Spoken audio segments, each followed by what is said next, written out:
بويا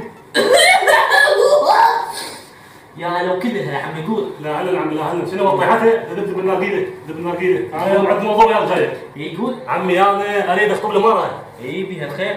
والله هاي يا اختنعت بيك. منين هاي المرأة؟ هو انا عمي جاي اشيك عليه هو هذول جيرانكم بيت ابو محمد. بيت ابو محمد. يا عمي ذول خوش ناس. عندهم بنتهم وحده معلمه. ايه خوش معلمه. اي معلمه مو تقول معلمه. اي والثانيه بالكليه. اي عمي اي هاي بالكليه رايتها. يا عمي ايه خوش بنين. بس هي كانت كانت علاقه عمي؟ لا بس كانت مخطوبه وفاسخه الخطوبه. يعني بالحلال بالحلال بالحرام. إيه؟ البنيه كانت مخطوبه يعني هسه انت تقبل تاخذ وحده مخطوبه؟ شو شنو عمي ولا مخطوبه عشان تصير مكسوره هي؟ يا عمي بس ليش فسخت الخطوبه؟ شاو عقلك كانك زرافه حامل. ايه قاعده ويا الولد ومسولفه وياه ومخابرات وقالوا حبيبي وما اعرف شنو هاي السوالف وذاب الحجاب قدامه يا عمي. ها هسه انت تقبل تاكل فضالك؟ يا عمي صلى على النبي انت شو لك بهذا الحكي؟ يجوز شارك بالولد شيء مو زين وفسخت الخطوبه. او على طار الحجاب. إيه؟ اي ترى حجابها ما مقبول. شلون يعني ما مقبول عمي؟ اي انا اقول لك شلون يعني إيه؟ الحجاب هيك جابته ذا. مال كفيان الشرع على الموضه لابس الحجاب. على الموديل. إيه؟ اي عادي عمي وذا زين عمي اخلاقها شلونها؟ لا لا والله اخلاقها ايه فول اتش دي. بس انت شو تسوي بالاخلاق؟ شلون عمي؟ شلون شو اسوي بالاخلاق؟ شلون عمي شلون شو تسوي بالاخلاق؟ انت راح تاخذ اخلاقها لو تاخذ الاثنين؟ ما يخالف عمي بس الاخلاق اهم شيء. لا ابوي انت عايش ببلد إيه؟ يهم الشكل اكثر من الاخلاق. إيه؟ خوش انت هاي سوالف مال الاخلاق وكذا وهاي مدري شنو اخلاقها اهم. إيه؟ هاي سوالفنا عن الدبه. هاي الدبه تصير زوجة الدب. هاي مخلي شكالتنا. عمي شغال عشره والبنيه يكون عندها اخلاق وتسلك وياك على الحلو اول مره.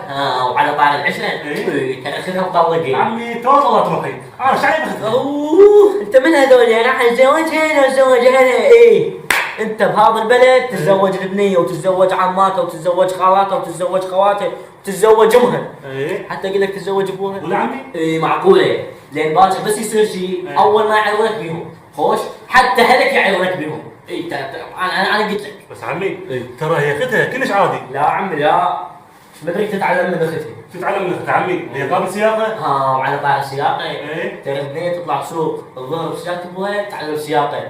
الا اقول لك دقيت له هون قلت السلام عليكم. والله هي كلش عادي عمي خل تطلع السوق احنا لازم شوي نتطور نصير مثل العالم. خايب زلمه شعر صدرك طالع على رقبتك. إيه؟ ومرتك تسوق ام داك. اي والله ام دامني لين جيت وسالتك انت زلمه يا طرطور وكل شيء عندك عيب وحرام كانك فرق دجاجه. هاي شنو صارت وياك؟ دراع دراع الله يا الله. الله يمشي الله ما صرت مثلهم كل صاحب صاير ثقافه وكذا. الله يشترب والله يشترب.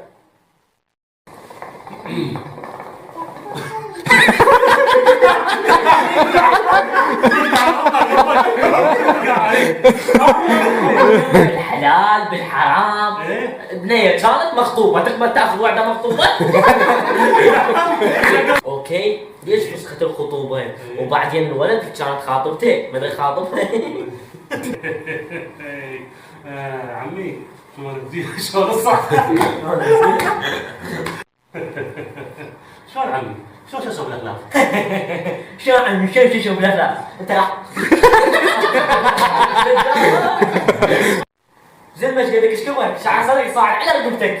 ما تقدر تسوق ام ذاك.